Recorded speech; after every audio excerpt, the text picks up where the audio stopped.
11 वर्ष का वृंदावन में,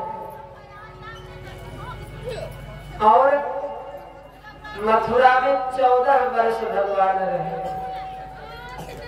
अब यहाँ एक दिन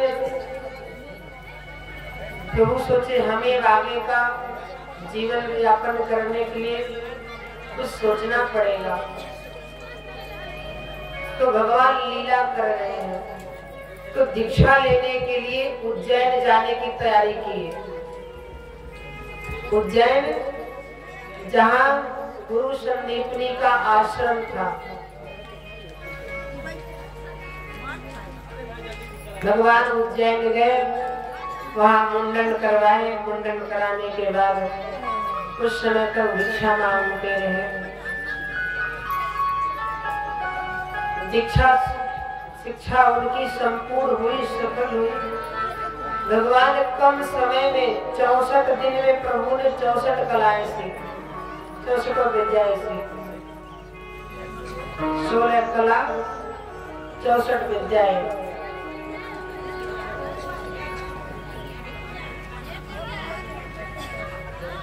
भगवान एक दिन सोचे मैया गुरु माँ के पास गए और गुरुदेव भी वहां पर थे। बोले मेरे लिए कोई आज्ञा है? बोले काम करो, तुम सब जाओ जंगल से लकड़ी तोड़ के लाओ। वर्षा होने वाली है, वर्षा हो गई तो भोजन कैसे बनेगा? तो सुदामा और कृष्ण जंगल में गए संध्या बीनने के लिए, लकड़ियां भी। और संजोग देखिए, गुरु माँ ने एक पोटली थी चने की, वो सुदामा नाम के जो भक्त थे, सुदामा वृंदापुरी एक थी, वृंदापुरी के वहां के निवासी थे, जो कृष्ण से मित्रता इनकी हो गई थी, घनिष्ठ मित्रता। पोटली को साथ लिए थे, बोले भूख लगेगी, सुदामा थोड़ी पा लेना और कृष्ण को भी दे देना। कृष्ण चिल्ला रहे, सुदामा जल्दी आओ, चलो वर्षा होने वाली है।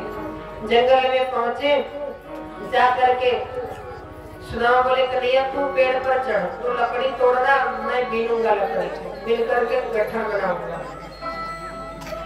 और सूखी लकड़ियां तोड़ने लगे।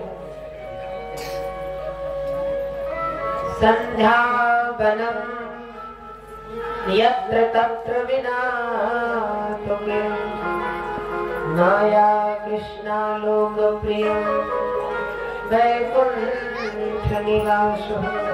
वैकुंठनाथ लीला करने वाले हैं। लकड़ी तोड़ते तोड़ते वर्षा होने लगी उसी बीच में,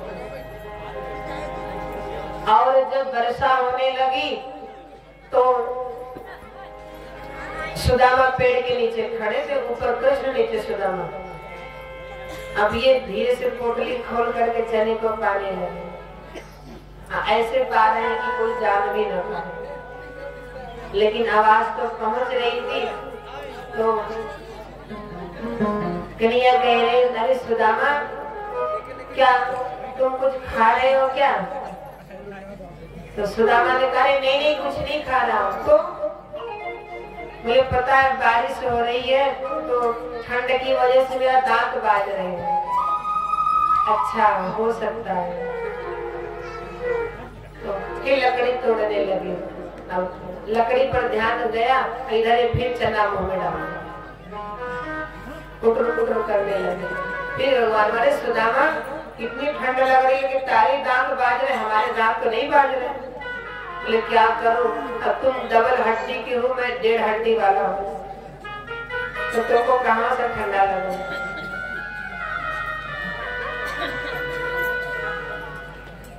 सुखदेव बाबा से परीक्षित ने कहा दादा हमने सुना है मित्र के साथ कभी चोरी नहीं करनी चाहिए। फिर सुदामा ने ऐसा क्यों किया? उनको तो ऐसा नहीं करना चाहिए। सुखदेव बाबा कहते हैं परीक्षित इसमें भी एक राज छुपा हुआ है। हे परीक्षित, ये जो चना है ना ये चना कोई साधारण चना नहीं है, ये श्रापित चना है। और ये बात सुदामा जी को पता थी कि कहीं ये चना मेरा मित्र खा लिया तो दलिद्र हो जाएगा, भिखारी हो जाएगा। परीक्षित ने बोला श्रापित चना, पर ये चना तो गुरु माँ दी थी। तब बाबा सुखदेव कहते हैं परीक्षित ये वो चना है, एक संत को ये चना कोई दान किया था कि महाराज जी आप पा लेना, भूख लगेगी, रास्ते में सफर में जा रहे हैं। तो वो पोटली देते समय एक चोर पीछे खड़ा था, वो देख रहा था। अब चोर को लगा कि पोटली में कोई आभूषण इत्यादि है, कोई बहुमूल्य वस्तु है। अब महाराज जी जैसे झोली में हाथ रखना चाहे कि झोली में चने को डालूं, तब तक दौड़ा दौड़ा आया, झपट्टा मार के लेकर के चला गया। अब महाराज जी को भूख लगी थी, तो भिक्षुक ने श्राप दिया कि जाओ मेरा श्राप है, जो इस चने को खाएगा वो दलिद्र हो जाए, भिखारी हो जाए। और वो भागा भागा, जिस मार्ग से जा रहा था उसी मार्ग में गुरु संदीपनी की कुटिया थी, और वहीं पर चना उसके हाथ से गिर गया। और वही चना सुबह झाड़ू लगाते समय गुरु माँ पाई थी पोटली सहित, और वही सब चना सुदामा को दी। पर सुदामा से तो नहीं बताई थी कि श्रापित चना, क्योंकि गुरु माँ को तो खुद ही पता नहीं था। तो पता कैसे चला? बोले क्या सुदामा कोई साधारण व्यक्ति है? सुदामा के पास महाराज तपोबल है, वो कुछ भी जान सकते हैं, कर सकते हैं। जान गए ये श्रापित चना है, इसलिए मित्र को देना नहीं चाह रहे हैं कि मित्र मेरा भिखारी हो जाएगा। तो भगवान फिर पूछे सुदामा कुछ खा रहे हो?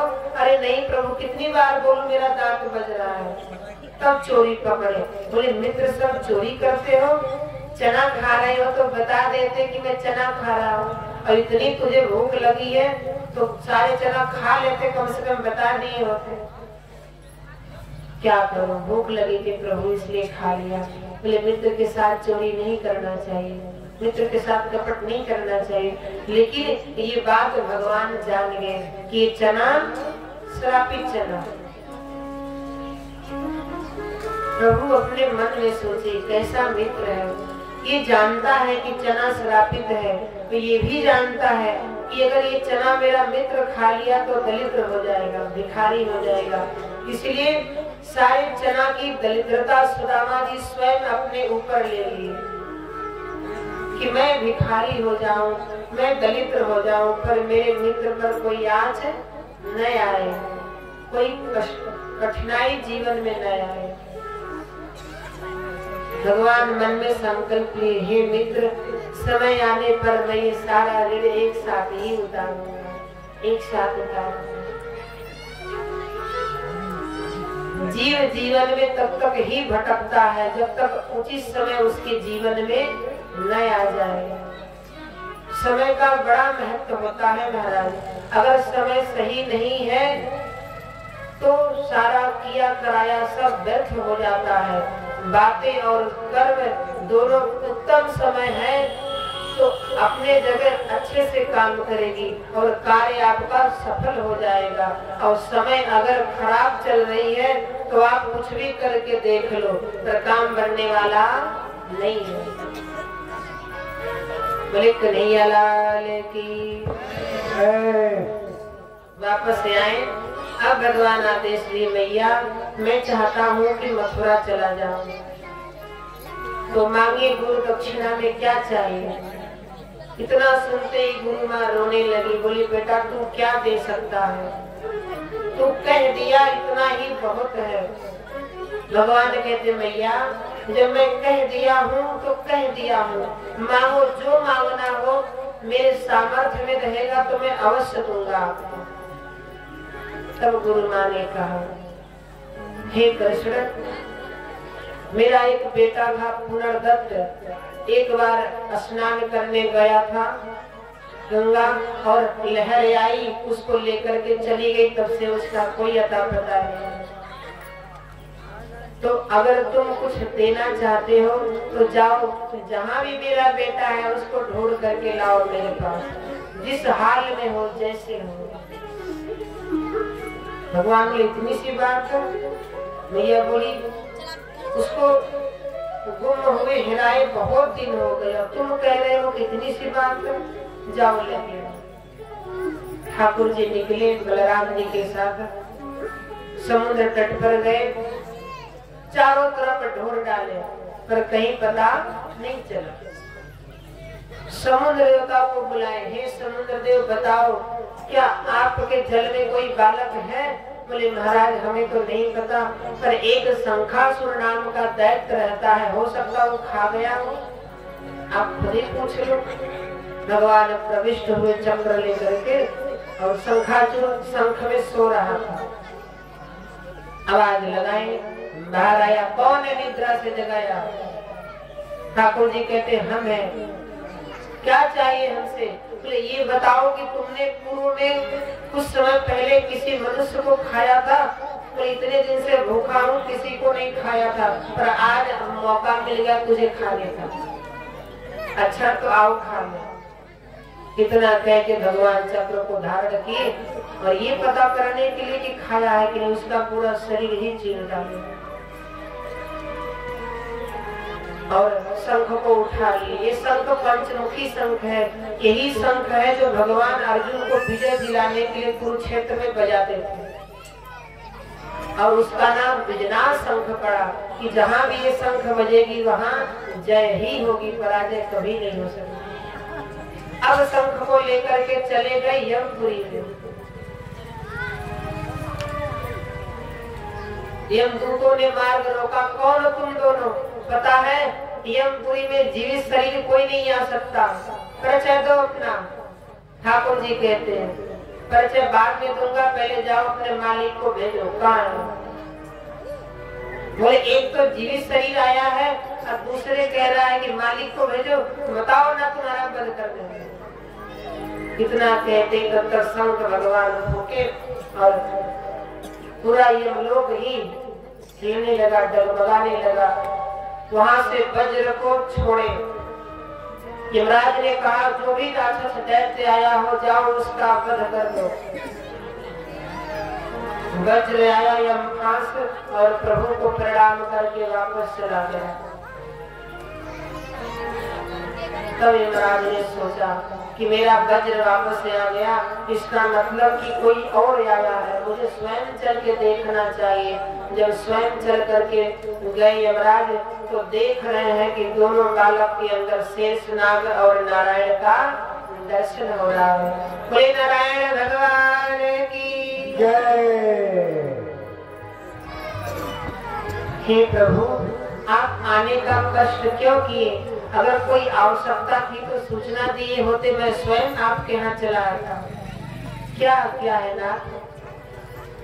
भगवान बोले हमारे गुरु पुत्र पुनर्दत्त आपके यहाँ है, उसको वापस कर दो। यमराज बोले देखो महाराज यहाँ तो मात्र जीवात्मा ही आती है, बाकी शरीर तो मृत लोक का ही साथी है, वो वहीं पर ही खत्म हो जाते हैं।